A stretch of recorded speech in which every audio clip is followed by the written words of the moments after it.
Սա ոչ թե պարզապես քարտեզ է, այլ սա մեր ապագայի, մեր պետության անվտանգության ու մեր ժողովրդի իրավունքների մասին է։ Ամեն անգամ, երբ դուք կլսեք, որ ինչ-որ մարդիկ խոսում են Տավուշի ու Տիգրանաշենի հատվածներում այսպես կոչված անկլավների մասին, ու ձեզ ցույց են տալի քարտեզներ, քարտեզների վրա քաշած գծեր, խնդրում եմ ուշադրություն դարձրեք ոչ թե այդ քարտեզների ու այդ գծերի վրա, այլ հարց տվեք, թե ինչ է լինելու մեր մարդկանց հետ, ովքեր այդ գյուղերում ապրում են։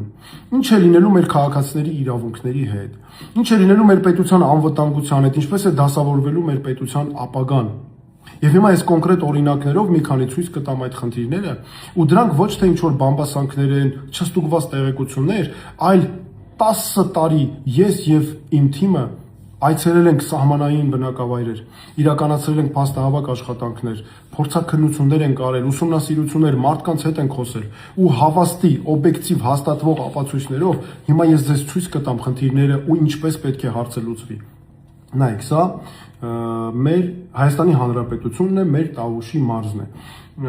Այս հատվածը մուգ կանաչով առանձնացված, այսպես կոչված Սոֆուլու եւ Բարխուդարլու անկլավներն են, որոնք իբր թե ադրբեջանական են, ինչ որ մարդիկ պնդում են եւ պետք է հանձնել նրանց վերահսկողությանը։ Այս հատվածում մի փոքր այն կողմ Իջևան քաղաքն է գտնվում, այստեղ Այգեհովիտ եւ Վազաշեն գյուղերն են, Դիտավան գյուղը եւ այլն։ Հիմա տեսեք, նախ այս Սոֆուլուն եւ Բարխուդարլուն այսպես կոչված պատմական փաստաթղթերն են վկայում, որ 1929 թվականի հուլիսի 19-ից 20-ի որոշմամբ անդրդաշնության կենտրոնական գործադիր կոմիտեի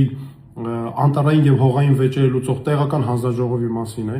3104 դեսյատին այն ժամանակ կոչվել է, այսինքն դա անում է մոտավորապես 3400 հեկտար հանձնվել են Դիլիջանի գավառին։ Սա մեկ, դրանից բացի, նայեք, այս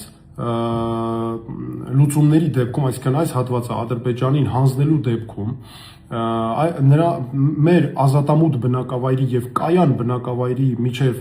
կապը արգելափակվում է միանգամից, այո Հայաստանի մեջ հայտնվում է ադրբեջանական այսպես կոչված տարածք, ու ստացվում է, որ սա եթե նրանց ինքնիշխան տարածքն է, ապա նախ այս իրենց տարածք հասանելիություն ունենալու համար նրանք այստեղից միջանցքել են ուզելու եւ ասելու են դե մեզ հնարավորություն տվեք գնանք մեր տարածք։ Այստեղ քանի որ իրենց ինքնիշխան տարածք է ստացվում է, բերելու են ռազմական, օրինակ ռազմաբազա կարող են տեղադրել, զորամաս կարող են կառուցել, զինված ծառայողներին բերեն այստեղ ամբողջությամբ տեղակայեն եւ Հայաստանի տարածքի մեջ ու տեսեք մեր բնակավայրերի անմիջական հարևանությամբ ու ազատամուտում կայանում 20-30 մետր հեռավորությամբ ադրբեջանական զորքեր կարող են հայտնվել ու նաեւ նայեք այստեղ անգամ տներ են բաժանվելու մասերի արգելափակվում է Այգեհովիտ ու Վազաշեն տանող ճանապարհը այստեղ տեսեք գյուղեր են մեկուսանում նա Վազաշենի հատվածում էլ ունենք մենք 10 կիլոմետր շուրջ հատված հրդեր ավելին որ ադրբեջանական օկուպացիայի ներքո է 90-ականներից հարց է առաջանում բան նրանք այս հատվածներում այդպես է շարունակելու են մնալ ու այսպես ամրանալ ու տեսեք մենք այս հատվածներում ունենք արոտավայրեր խոթարքներ վարելահողեր մարդկանց պատկանող տնամերձ հողամասեր որոնք հայտնվելու են ադրբեջանական թիրախի ներքո ու մարդիկ զրկվելու են դրանց հասանելիությունից էապես ուժելու է մեր անաստապահությունը հողագործությունը ռազմավարական անվտանգության ճանապարհները հայտնվելու են նրանց թիրախի ներքո կամ արգելափակվելու են այստեղ մենք ունենք ենթակառուցվածքներ ինտերնետ մալուխներ գազի խողովակներ տեսեք նաև օրինակ Դիտավան գյուղը հայտնվելու է նրանց ուղիղ թիրախի ներքո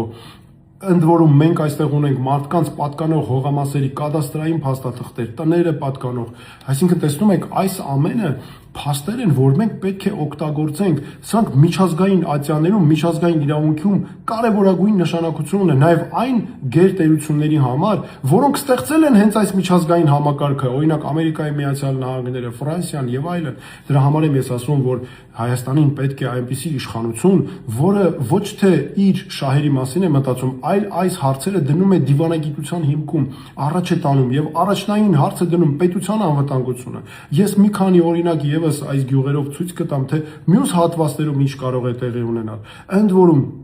եւ հատուկ ուզում եմ ասել, որ ամեն անգամ երբ խոսում են անկլավների մասին, դրա համար ինձ համար անկլավ գոյություն չունի։ Ինձ համար կա երկրի անվտանգություն, մարդու իրավունքներ, մեր քաղաքացիների իրավունքները եւ մեր երկրի ապագան, որտեղ այս անկլավների թեմայի նպատակը մեր երկիրը անկարող դարձնելն է, որը ունակ չէ պաշտպանել ինքն իրեն ագրեսիայի, ադրբեջանական ագրեսիայի դեպքում։